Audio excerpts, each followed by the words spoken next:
Okay, it's Berlin briefing time. I'm Richard Walker, and today we're going to get you fully briefed on the man who says he can snap Germany out of its current political and economic malaise. His name is Friedrich Merz from the conservative CDU party, and he's the front runner to be Germany's next leader. There is a lot at stake. Many are warning that if the next government fails to turn things around, the far right could win the next election in 2029. So there's a lot of pressure on this man to deliver. To talk about this, I'm here with DW's Michaela Küfner, who covers Friedrich Merz and his party closely. And we're joined by the writer John Kampfner, who's written prolifically about German and European politics and society for many years. So it's great to have you both with us. Now, first of all, we're going to talk about Friedrich Merz, what kind of a person he is, his long-running feud with Angela Merkel, and find out about his powerful Conservative Party. Then we'll talk about what his plans are and how he wants to turn Germany around. And finally, we'll look ahead to the upcoming election and work out some scenarios for what kind of government could emerge. So, right, let's get started and let's kick off with just a quick soundbite from Friedrich Merz himself to try to get a feel for the guy. He was speaking just recently about the election in Davos. Let's take a listen. We are leading the opinion polls, far ahead of all the others, and we are convinced that we will win and that we will then form a new government in Germany. And this is extremely necessary for our country to have a new government and new economic policy and so on. So you are seeing me very, very happy and very, very optimistic. I mean, it's quite something, yeah? Sounding pretty confident. Michaela, let's start with you. How did he get to this moment? Why all of this confidence? Well, I mean, to be fair, he was asked about his predictions and which coalitions he would go into. And this whole conversation started with the question to him, so what will you do in your first 100 days? This man isn't even elected. There are elections on the 23rd of February. But the polling, if the polling is anything to go by, always with a pinch of salt, the Conservative CDU-CSU bloc is round about 30%, dipping above that, actually, at the moment. And CDU-CSU, everyone will get to what that means in just a minute, but this kind of conservative alliance that he leads. Essentially the party bloc that would propel him to power. Yeah. They would need a coalition partner, that's for sure. Yeah. And if the polling is anything to go by, the party of the current Chancellor, Olaf Scholz, would become a potential partner. The Greens could become a potential partner. The second largest party, though, is the far-right Alternative for Germany, with no chance of coming to power because nobody else wants to go into a coalition with him. But here he was showing off that confidence that he is known for and that he's worked for, actually, for quite a few years now. OK, so we'll get to all of those potential coalition combinations like at the back end of the podcast. But confidence this man is exuding. Let's go to John. Tell us a little bit about his background. He's been in politics for a long time, although he then dipped out of politics. But it all began in the European Parliament, right? That's right. I mean, it must be said, I mean, that language that Friedrich Merz was using was to Davos. And Davos man and Davos woman requires an element of bravado about him. But Friedrich Merz, and I think it is when rather than if he comes to power as Germany's chancellor, he is going to be very different. It's going to be a cold shower for Germany, and I think a necessary cold shower as well. He's a man who, as you say, he's been in politics for a long time. He's acerbic. He doesn't suffer fools gladly. He's capable of being quite rude to people. He knows his mind. He, both because of his relationship to Angela Merkel and feeling that she had stabbed him in the front and the back, is very keen to do the same now to her during this election campaign and afterwards. He has committed what for some traditional Germans think is a cardinal sin and worked in the private sector for the asset company BlackRock, and sort of a big global company which in the sort of millennial feeling of Germany's centre-left is regarded as beyond the pale. And in some ways, this is the circumstances, and the circumstances of Trump, and we will come to all of that, are moving in his direction. The key task for Merz between now and polling day is not to fall on a banana skin, because he is capable of saying the wrong thing at the wrong time. And that's what his advisors are very closely watching. If he doesn't do that, he should be a shoo-in for Chancellor. Yeah, so maybe a kind of the biggest risk to him ahead is potentially overconfidence. Yeah, so he's a guy he's kind of late in his career. He's come back to politics after having had this early, pretty breakneck career in this Conservative Party. Then he became a rival of Angela Merkel. Then he famously kind of lost this rivalry, but then he came back to the party to win the crown again. Right? I mean. Michaela, tell us a little bit about that feud with Angela Merkel. Well, essentially, he left politics frustrated in 2007 over having lost to Angela Merkel in a power contest in the conservative CDU-CSU, and he never really got over it. And whenever you ask him about it, he simply protests way too much. Two new biographies have just come out, and there's one colleague actually telling the story in there that he just bumped into him on the street, and just between the traffic light turning from right to green, he said, what Angela Merkel's doing again is unbelievable when she was in power. So it came out of nothing, and he wants to prove quite clearly that he was right all along in his take on Germany, and particularly where the conservative CDU-CSU should be. To his sentiment, and there actually is a significant bloc within the conservative CDU party, Angela Merkel took the party way too far into the centre ground, leaning towards the left. He feels he's now rectified this, and it actually shows in policy, in his tough stance on migration, in his business-oriented speak as well, not just in Davos, but of course particularly there, because it is a sales pitch for Germany when he's in Davos, that he wants to propel his party, but also Germany, into a post-Merkel era. Interestingly enough, he's only 1 year younger than Angela Merkel. He's 69, Angela Merkel is 70. So that's what a new departure looks like in Germany. All right. And John, so CDU-CSU, we've heard this over and over again now. This is the conservative bloc in German politics. It's the most powerful, most successful party grouping in Germany. Explain it to us. Well, you call it conservative, Richard, but it's Merz's contention that it has been anything but that for the last 15 years. And his rivalry, to give him his due, his rivalry with Merkel is a mixture of several things. It is ego, and we've talked about that. He didn't get the top job, and he was furious with her for doing that.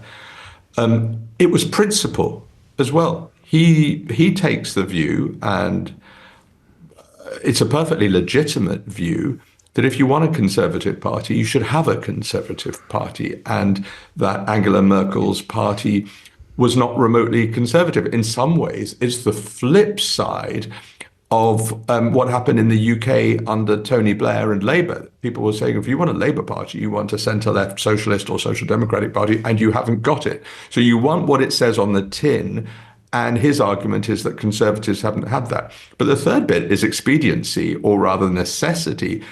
And with the AfD, the Alternative for Germany, the far-right party, bearing down in second place and being an absolute threat, and we'll come to the issue around could they eventually take power.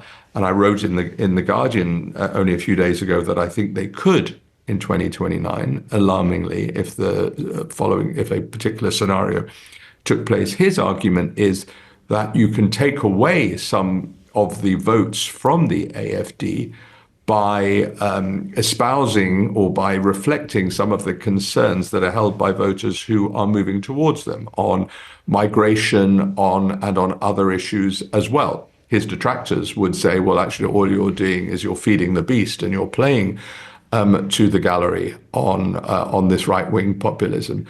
But everything, I mean, if you just look at the last few days in the German media, broadcast media, social media, newspaper, print media, you might be forgiven for forgetting there's a German election going on, because the entire coverage from top to bottom has been Donald Trump. Yeah. And Donald Trump is the absolute key figure in this German election and will dominate the next German government. Yeah.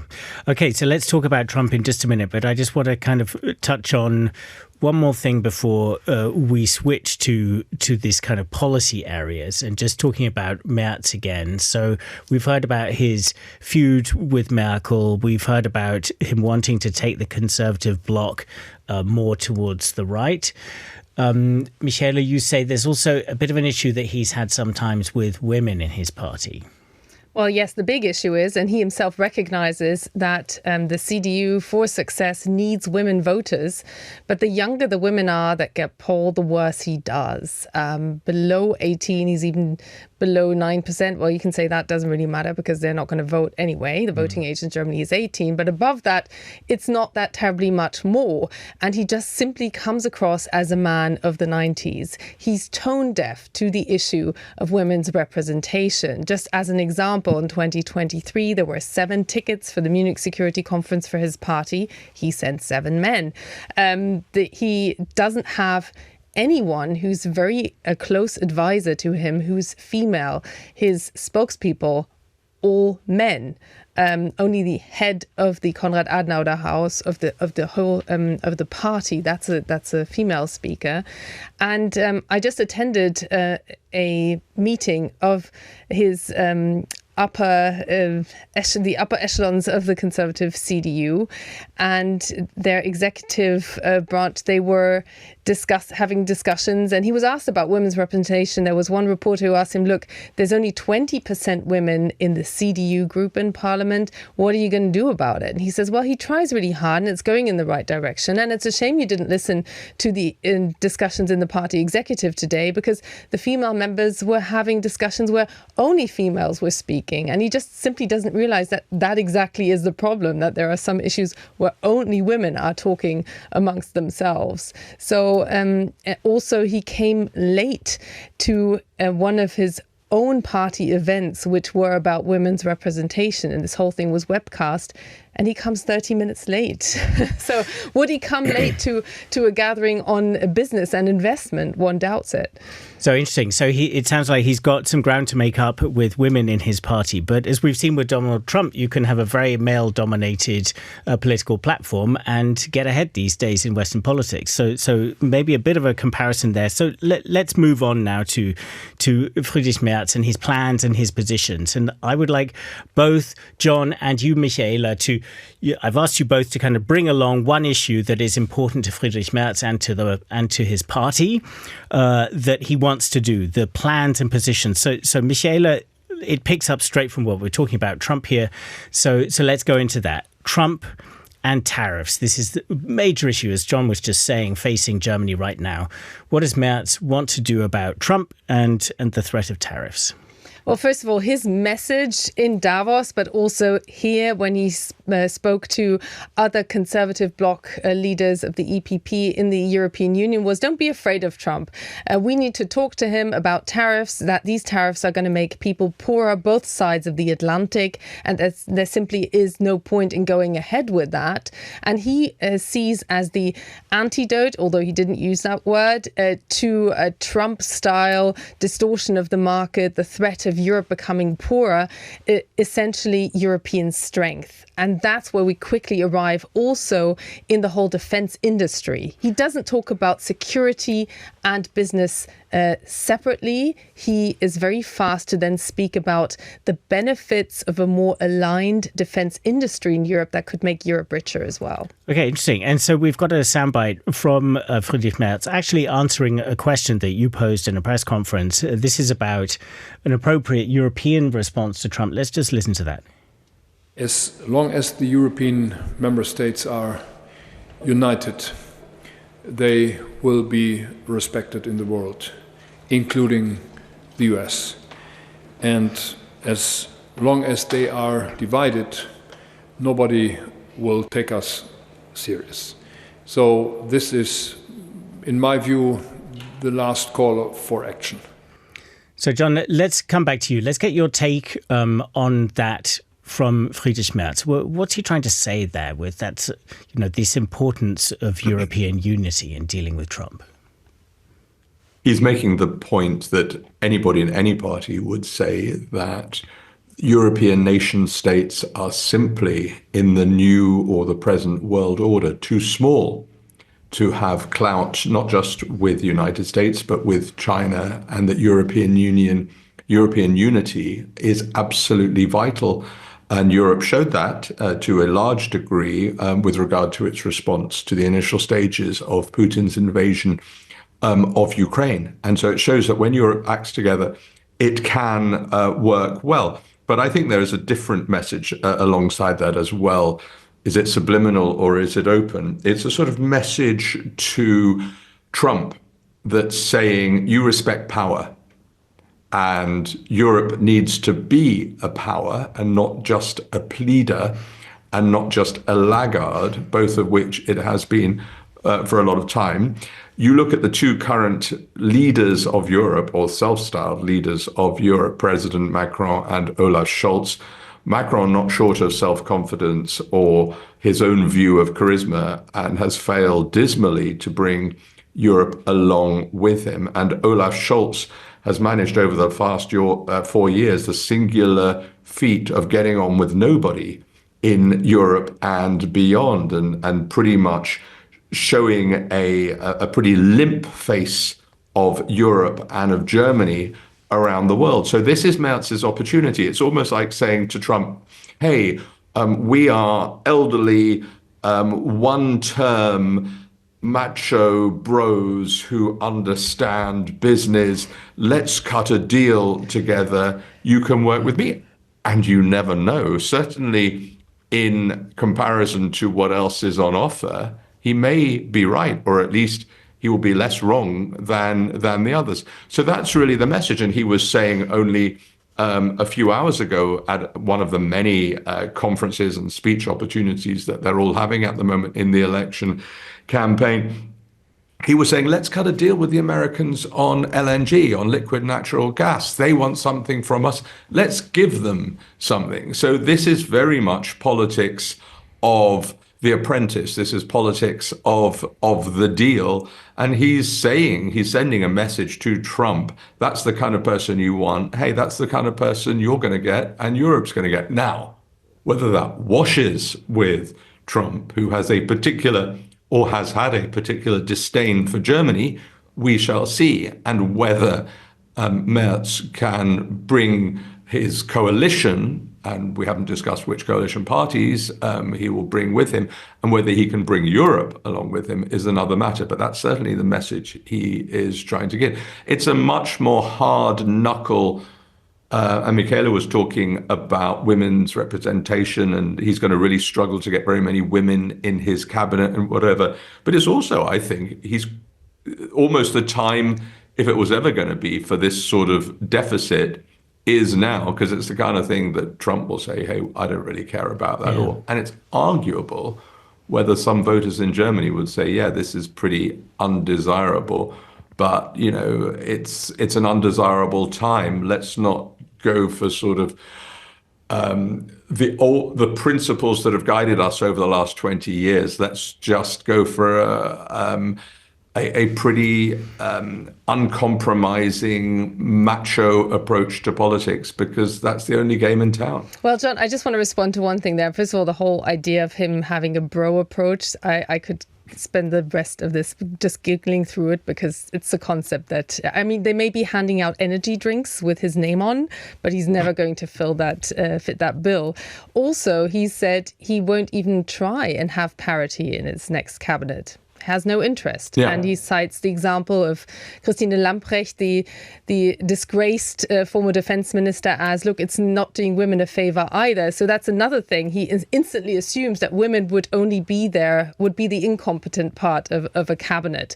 But just leaving that behind, that whole idea for a second, he's a businessman, and he is very much focusing right now, and you can tell that he's walking a very fine line between communicating that, yes, there is room to enter negotiations with Trump, but he doesn't drop his guard, because he fears that the price will be driven up if he's too transparent about which subject areas that could be. And yes, it could be energy imports, but he's also said in just his very fresh speech on foreign policy that he wants to revisit the whole idea of TTIP, of having a transatlantic trade deal with the United States, which spectacularly failed. Interestingly enough, that's an idea that was floated by the woman who was the immediate successor of Angela Merkel, Annegret Kramp-Karrenbauer already. Okay, so let's trot through a few more issues because I think we've got quite a few more to get to. So, John, give us a quick take. You wanted to talk about Friedrich Merz's approach to the economy and particularly this phenomenon in Germany called the debt brake, this kind of shibboleth in German politics that prevents governments from borrowing a lot of money for investment. John, give us a readout on that.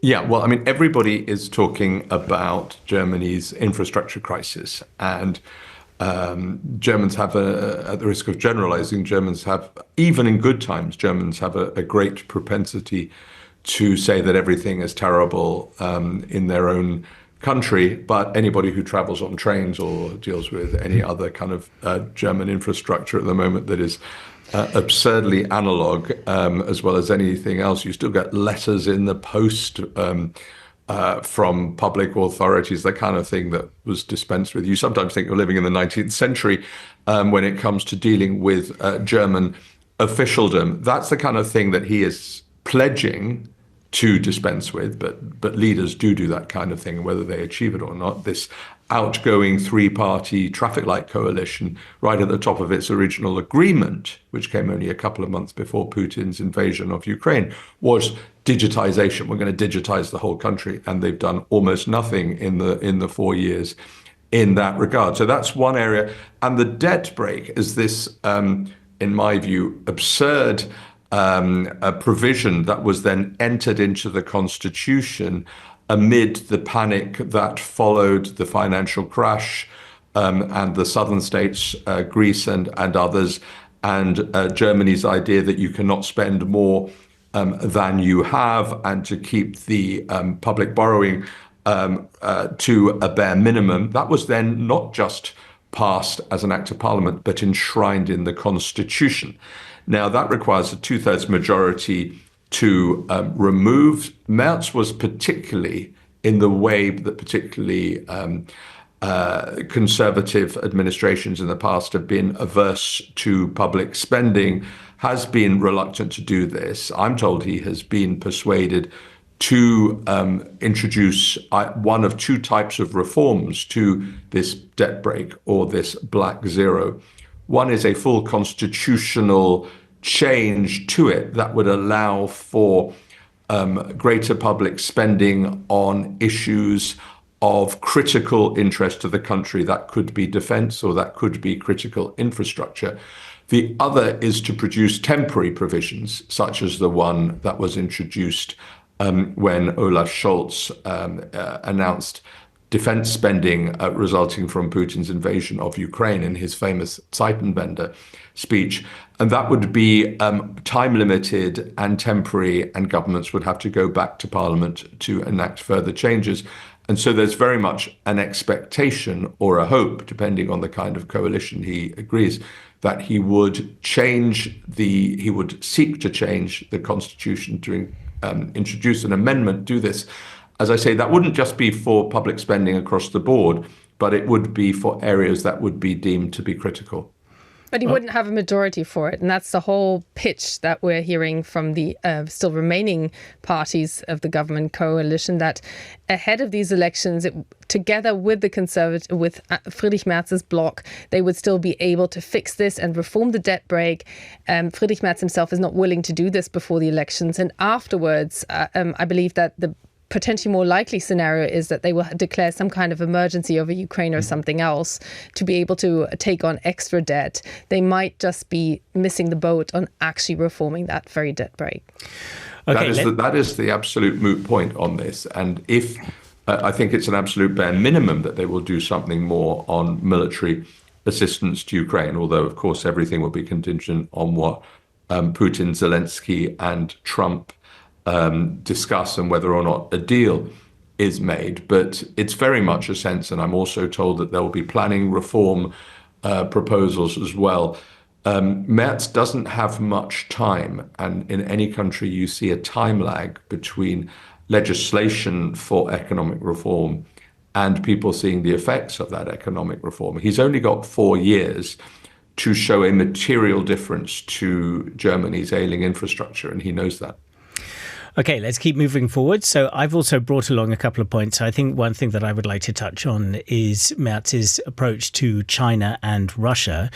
As John was just saying there, so with respect to Ukraine, generally the CDU has been pretty hawkish compared to the Social Democrats. So we can expect the CDU to want to keep up support to Ukraine. Friedrich Merz has even dangled the possibility of providing Ukraine with cruise missiles, which has been a long debate within Germany in recent months. But I think particularly interesting, what I would like to pick up from the speech that he made on foreign policy was lumping China and Russia very firmly together in what he described as an axis of autocracies. This kind of language is being used in the US quite a lot. And taking a very broad view of this term of de-risking that a lot of Western countries have used as a kind of bag, gather-all term for an approach towards China, that you need to reduce the risk in the relationship between Western countries and China. And taking a broader view of that than I think Olaf Scholz, the current German chancellor, would take. Olaf Scholz very much emphasizes that Germany needs to cut its dependence on particular raw materials coming from China, rare earths, things like that are important for the tech center. Whereas Friedrich Merz was talking about the risks of investing in China. So a lot of very big German companies have invested a lot of money in recent years in China, even after the German government started talking about this need to de-risk. Friedrich Merz was very explicit about that in the discussion around his speech, saying, "My heartfelt request to all companies is limit the risk you take to avoid endangering your own company if it triggers an immediate write-off." An immediate write-off, what he's thinking there is presumably what happens if China invades Taiwan and suddenly the West wants to slap the same kind of sanctions on China as it did on Russia, and suddenly all of those German factories that you have in China, you need to write them off. Yes, and there's one bit that he follows on further. He basically tells companies, you can take that risk, but consider carefully and don't come running to the government. Yeah, that's basically what he's saying. Don't expect a bailout. So all those car makers who have their production in China and who are currently making most of their profits already abroad, to a large part in China, have been warned by what he has told them. And this is a very geostrategic view, but again, focusing in on the very business fallout, and clearly also a signal that, particularly to the car industry as well, that whenever there's a crisis, there will not just be another summit at the Chancellery and those handouts that they got accustomed to during Merkel times. Yeah, but of course, we'll see what happens if these scenarios really happen. Then there's reality. Of course, and a coalition partner. A Conservative government is usually, wants to be close to business, and if it sees business in trouble, then it may have dilemmas to deal with.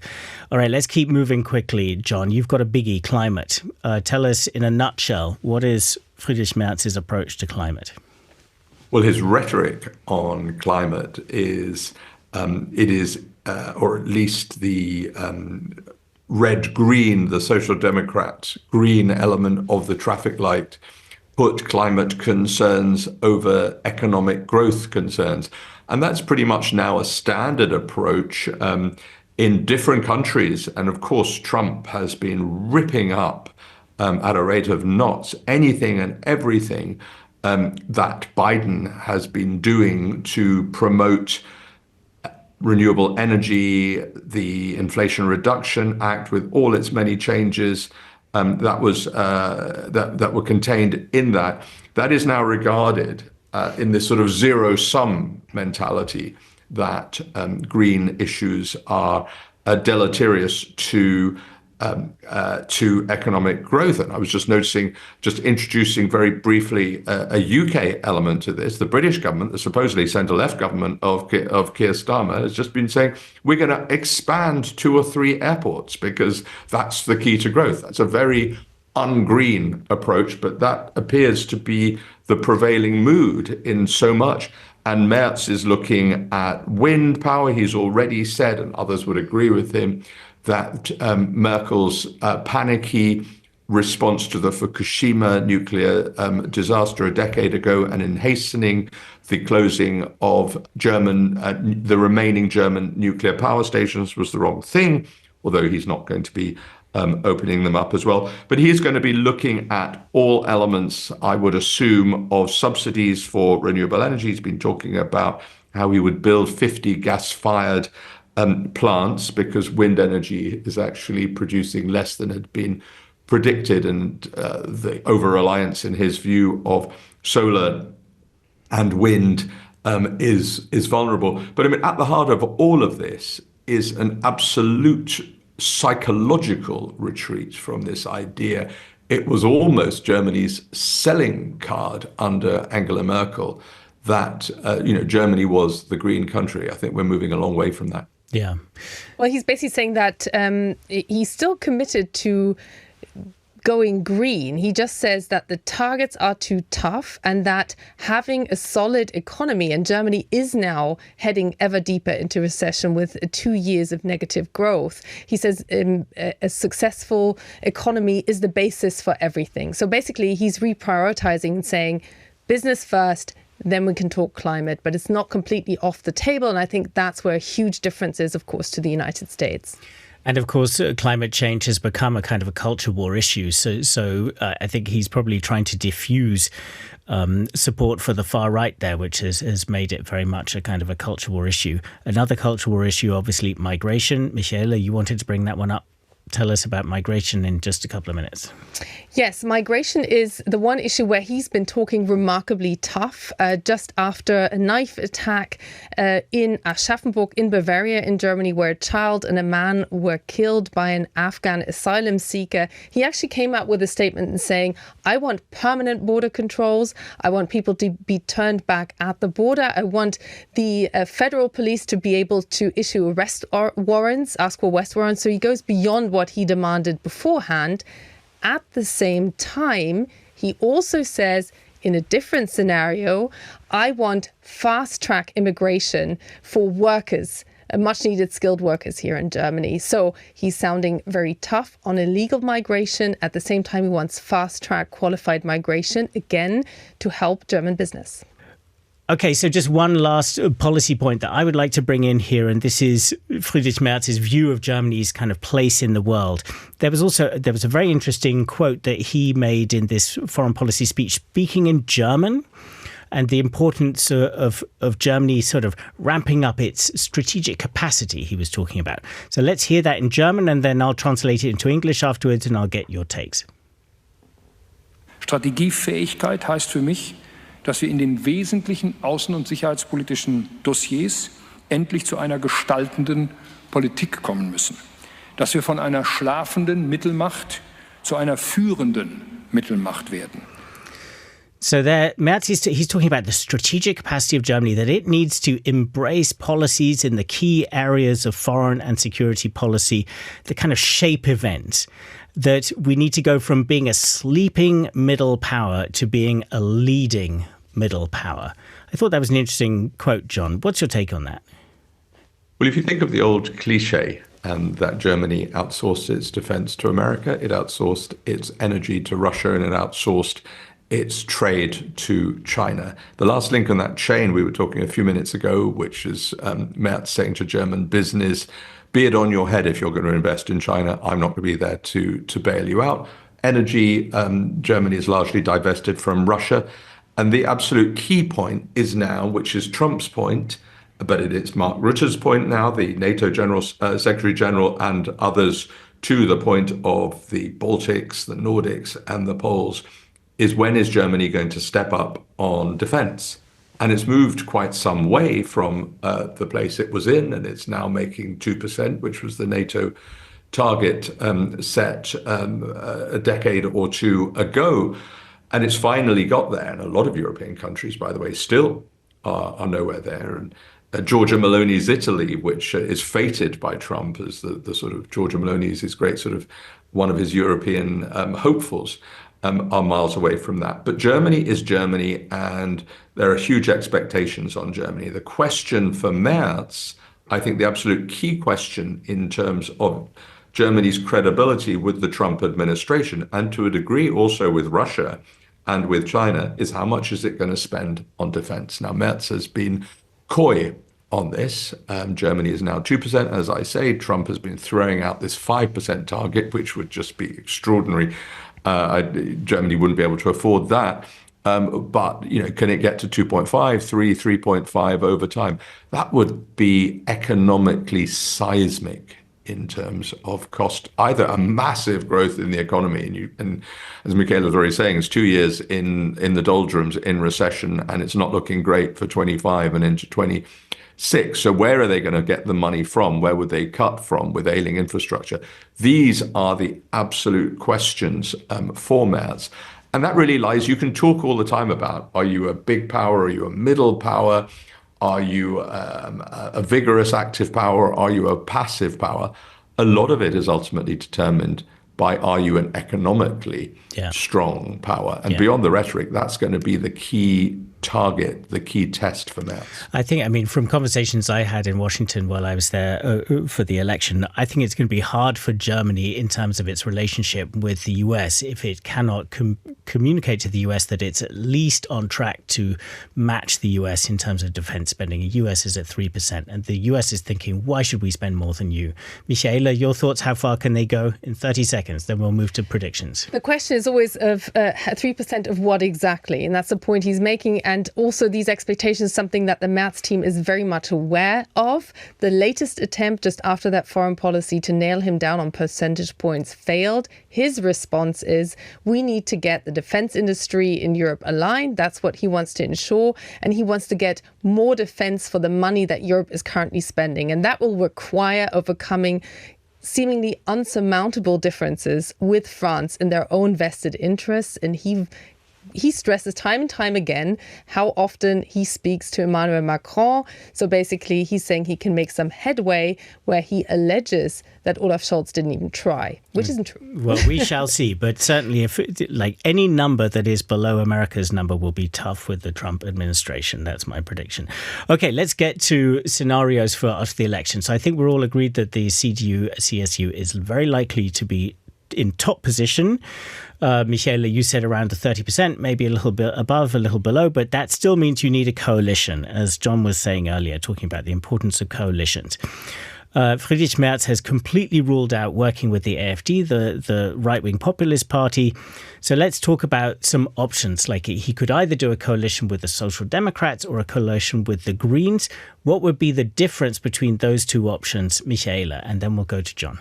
Well, first of all, it depends on who is stronger. He has actually said he hopes he can do a coalition with only two parties. That's what he's fighting for at the moment. So his party plus one other. Yeah, his Conservative Union and one other partner. And there's a neck-and-neck race between the Social Democrats, who are the party of the current Chancellor Olaf Scholz, and the Greens, always around the 13, 14, 15% mark. We'll see where they end in the end. And the hope is that he can have a coalition with just one other party. On foreign policy, I think it's quite easy to say it would be easier to be in a coalition with the Greens. Also on his call for being a lot tougher in relation to Ukraine, boosting Ukraine a lot more.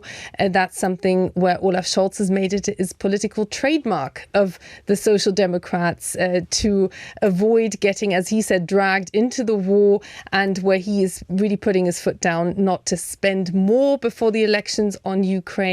There's a fight going on at the moment. So policy-wise, the Greens would be easier in major points.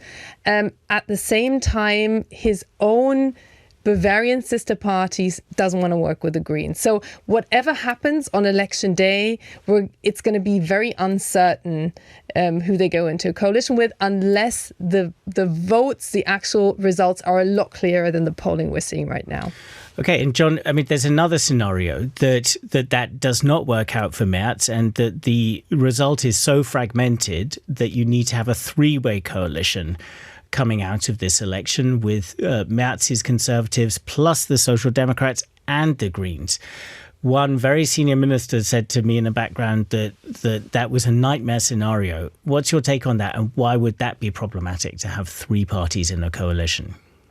I wrote just exactly about this in a piece for The Guardian earlier this week, looking at the Austrian experience where the three parties, having pledged to keep out the far-right populists, failed to do so. And now the far-right populists in Austria are on the cusp of taking power, leading in government for the first time since the Second World War. Now, minds are concentrated enough in Germany for that not to happen. I think the chances of that happening in 2025 are minuscule, partly because Austria has just shown them what could happen if you bicker and your coalition discussions fail on the narcissism of small difference. Yet, here is the scenario, Richard, just as you've alluded to.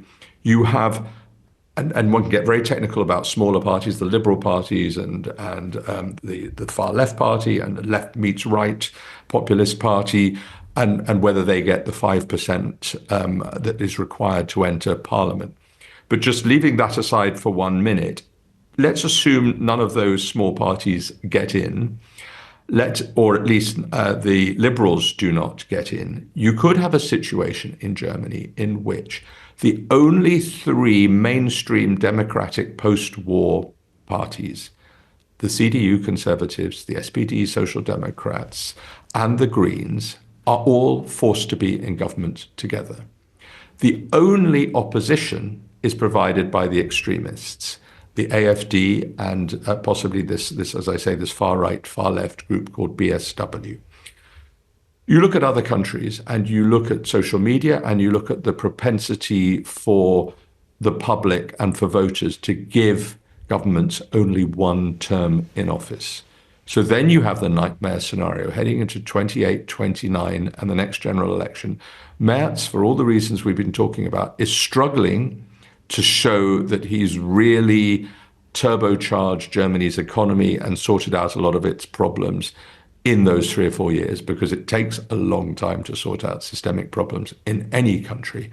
You have a public mood that is angry and surly, some of it prompted by Donald Trump and Elon Musk and others, Viktor Orban, who knows who else. And you could be staring at the possibility, and it's a nightmare vision for most right-minded people, of the AfD emerging as the leading party in Germany in 28, 29. Now, a lot of things have to happen for that scenario to take place. But I've had so many conversations with people who absolutely don't rule it out, which is why these elections and the coalition formation and the performance of the next coalition are absolutely crucial. So that makes it as clear as it could be why Friedrich Merz is under so much pressure now to deliver in this election campaign, and if he does make it into government, to deliver when he is in government.